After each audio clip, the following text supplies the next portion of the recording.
Жақсы болсын дегендей. Жақсы.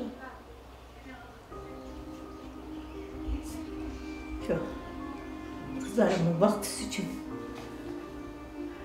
yaşıyorum. Жақсы.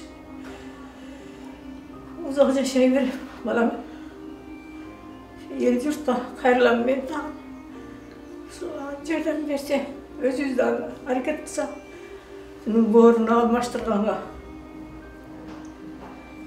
Врачтардан көп айтады, борын алмаштырғыла деп. Сол алмаштыра албай жүрдім шумалға чейін.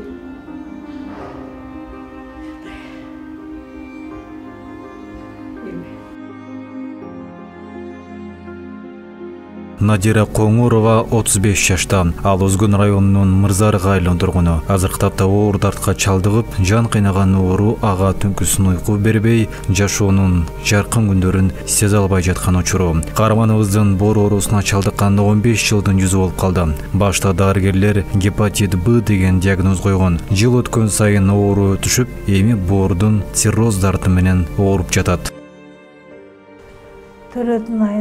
Төрөгөндөн кийин içim işip ketken.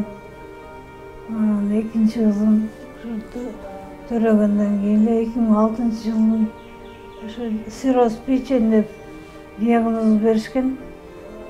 İçim бутума чейин барды шишип кеткен да. Ошол боюнча ооруп келем. Кийин гепатит Б болдум. Андан кейін гепатит Б, Д болдым. Цирроз печени азыр. Ошол боюнча эле постоянно больницага жатам, кайра чыгам, кайра жатам, кайра чыгам. Убактылуу лечение менен эле жашайм да азыр. Укол алам, жакшы болом, чыккандан кийин эле кайра эле ооруп калам да. Ушинтип анан жакын арадан бери катуу башым да ооруду, ичим да ооруду.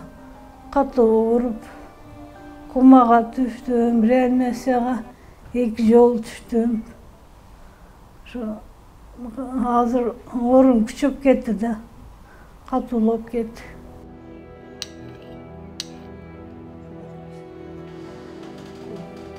Надира Коңурованын учурда 2 кызы бар. Боор оорусуна кош бойлуу кезинде кабылганы байкалган. Анткени боюнда бар кезинде ичи чоңоюп кеткендиктен аны эгиз төрөйт деп ойлошкон.